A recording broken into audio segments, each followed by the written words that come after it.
राधे राधे दोस्तों, आप सभी का व्रत एंड पर मैं स्वागत करती हूँ। माघ मास की कथा का पहला अध्याय है। सबसे पहले ये जानते हैं कि माघ मास बैसाख मास या कार्तिक मास में के स्नान की विधि क्या है और कैसे स्नान करना चाहिए। माघ, कार्तिक और बैसाख महापुनीत महीने माने गए हैं। इसमें से तीर्थ स्नान आदि पर या स्वदेश में रहकर नित्य प्रति स्नान आदि करने से अनंत फल होता है। स्नान सूर्योदय के समय श्रेष्ठ है। इसके बाद जितना विलंब होता है उतना ही निष्फल होता है। स्नान के लिए काशी, प्रयाग आदि तीर्थ उत्तम माने गए हैं। वहां ना जा सके तो जहां भी स्नान करें वहीं उसका स्मरण करें। स्मरण इस प्रकार होता है: पुष्कर दीनी तीर्थानी गंगाद्यं सरितास्थता आगच्छन्तु पवित्राणि स्नान काले सदा मम। हरिद्वारे कुशावर्ते बिलव के नीलवर पर्वते स्नात्वा कनखले तीर्थे पुनर्जन्म न विधत्ते। अयोध्या, मथुरा, माया, काशी, कांची, अवंतिका, पूरी द्वारावती, गया, सप्तेता मोक्षदायिका, गंगे च यमुने च व गोदावरी सरस्वती नर्मदे सिंधु कावेरी जलेस्मिनी से सन्निधि कुरु का उच्चारण करे अथवा वेग के बहने वाली किसी भी नदी के में स्नान करे अथवा रात भर छत पर रखे हुए जल पूर्ण घट से स्नान करे अथवा दिन भर सूर्य के किरणों से तपे हुए जल से स्नान करे। स्नान के आरंभ में आप त्वमसि देवेश ज्योतिषं पतिरेव च पापं नाशं में देव वांगन कर्मे भी कृतंग से जल की ओर दुख दारिद्र्य नाशाय श्री विष्णु स्तोस्नाय च प्रातः स्नानं करो मध्यं माघे पाप विनाशनम से ईश्वर की प्रार्थना करे और स्नान करने के पश्चात सवित्रे प्रसवित्रे च परं धामे जले मम त्वं तेजसा परिभ्रष्टं पापं यातु सहस्त्रांधा से सूर्य को अधर देकर हरि का पूजन या स्मरण करे। माघ मास के लिए ब्रह्मचारी, गृहस्थ, सन्यासी और वनवासी चारों आश्रमों के ब्राह्मण, क्षत्रिय, वैश्य और शूद्र चारों वर्णों के बाल, युवा और वृद्ध, तीनों अवस्थाओं के स्त्री, पुरुष या नपुंसक जो भी हो, सबको आज्ञा है सभी यथा नियम नित्य प्रति माघ स्नान कर सकते हैं। स्नान की विधि इस प्रकार है। अवधि इस प्रकार है: स्नान की अवधि या तो पौष शुक्ल एकादशी से माघ शुक्ल एकादशी तक, पौष शुक्ल पूर्णिमा से माघ शुक्ल पूर्णिमा तक अथवा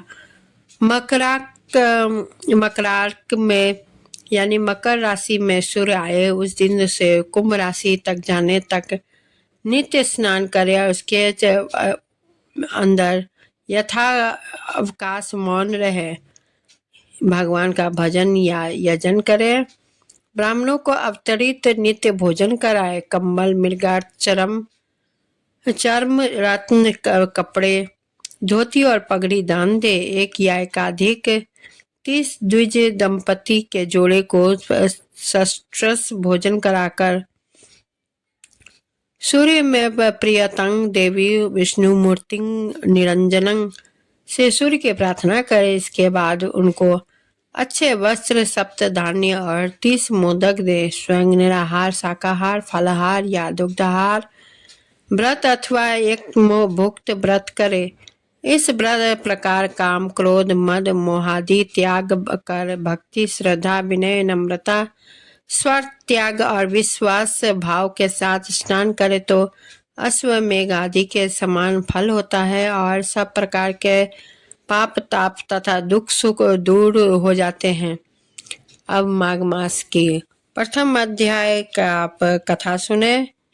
प्रथम अध्याय की कथा इस प्रकार है, ध्यान पूर्वक सुने। जो कोई माघ मास स्नान करते हो सुबह ब्रह्म मुहूर्त में, वो तो अवश्य ही सुने, उन्हें बहुत ही पुण्य मिलने वाला है।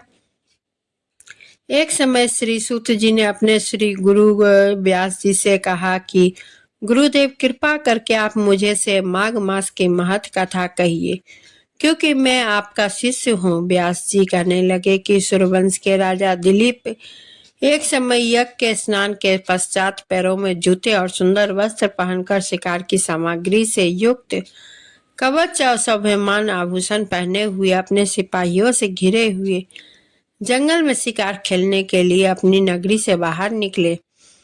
उनके सिपाही जंगल में शिकार के लिए मृग, व्याघ्र, सिंह आदि जंतुओं की तलाश में इधर उधर फिरने लगे। उस वन में वनस्थली अत्यंत शोभा को प्राप्त हो रही थी। कहीं कहीं मृगों के झुंड फिरते हैं तो कहीं गिदड़ अपना भयंकर शब्द कर रहे थे। कहीं गैंडों का समूह हाथियों के समान फिर रहा था तो कहीं वृक्षों के कोटड़ों में बैठे हुए उल्लू अपना भयानक शब्द कर रहे थे। कहीं सिंहों के पद चिन्हों के साथ घायल मृगों के रक्त से भूमि लाल हो रही थी। कहीं दूध से भरी थनों वाली सुंदर भैंस फिर रही थी तो कहीं सुगंधित पुष्प हरी भरी लताएं वन की शोभा को बढ़ा रही थी। कहीं कहीं बड़े बड़े पेड़ खड़े थे तो कहीं पर उन पेड़ों पर बड़े बड़े अजगर, उनकी कचुलियां भी पड़ी हुई थी। उसी समय राजा के सिपाहियों के बाजे की आवाज सुनकर एक मृग वन में से निकलकर भागने लगा और बड़ी बड़ी चौकड़ियां भरता हुआ आगे बढ़ा। राजा ने उसके पीछे अपना घोड़ा दौड़ाया, परंतु मृग पूरी शक्ति से भागने लगा। मृग कांटेदार वृक्षों के एक जंगल में घुसा और राजा ने भी उसके पीछे वन में प्रवेश किया, परंतु दूर जाकर मृग राजा की दृष्टि से ओझल होकर निकल गया। राजा निर्जन वन में अपने सैनिकों के सहित प्यास के मारे अति दुखी हो गया। दोपहर के समय अधिक मार्ग चलने से सैनिक थक गए और घोड़े रुक गए। कुछ देर बाद राजा ने एक बड़ा भारी सुंदर सरोवर देखा, जिसके किनारे पर घने वृक्ष थे। उसका जल सज्जनों के हृदय के समान स्वच्छ और पवित्र था। सरोवर का जल लहरों से बड़ा सुंदर लगता था। जल में अनेक प्रकार की जल जंतुएं, मछलियां आदि स्वच्छता से इधर उधर फिर रही थी। दुष्टों के समान निर्दय चित्त वाले मगरमच्छ भी थे। किसी किसी लोभी के समान सिमाल की भी पड़ी हुई थी, जिसे जैसे विपत्ति में पड़े हुए लोगों को दुखों को हारने वाली ज्ञानी पुरुष के समान यह सरोवर अपने जल से सबको सुखी करता था, जैसे मेघ चातक के दुख को हरता है। इस सरोवर को देखकर राजा की थकावट दूर हो गई। रात्रि को राजा ने वहीं विश्राम किया और सैनिक पहरा देने लगे और चारों तरफ फैल गए। रात के अंतिम समय में शुक्रों के एक झुंड ने आकर सरोवर में पानी पिया और कमल के झुंड के पास आया। तब शिकारियों ने सावधान होकर शुक्रों पर आक्रमण किया और उनको मारकर पृथ्वी पर गिरा दिया। उस समय सब शिकारी कोलाहल करते हुए बड़ी प्रसन्नता के साथ राजा के पास गए और राजा प्रभात होकर हुआ तो देखकर उसके साथ ही अपनी सारी के नगरी की तरफ चल पड़ा, जिसका शरीर तपस्या और नियमों के कारण बिल्कुल सूख गया था और जो मृगछाला और वलकल पहने हुए था और नख, रोम तथा केश धारण किए हुए था। राजा ने ऐसे घोर तपस्वी को देखकर बड़े आश्चर्य से उसको प्रणाम किया और हाथ जोड़कर खड़ा हो गया।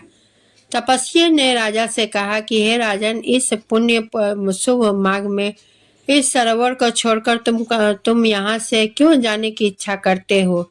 जब राजा कहने लगा कि हे महात्मन, मैं तो माघ मास के स्नान के फल को कुछ भी नहीं जानता, कृपा करके आप विस्तार पूर्वक मुझे बतलाइए। दोस्तों, यह है पहला अध्याय। आप पूरे माघ मास की कथा यहाँ सुन सकते हैं और बहुत ही रोचक और बहुत ही अच्छी लगेगी। आप लोगों को मेरी यह कथा कैसी लगी, आप लोग कमेंट करके ज़रूर बताएं और लाइक शेयर ज़रूर कीजिएगा। विश्वास है मुझे। चैनल को सब्सक्राइब करना ना भूलें। धन्यवाद।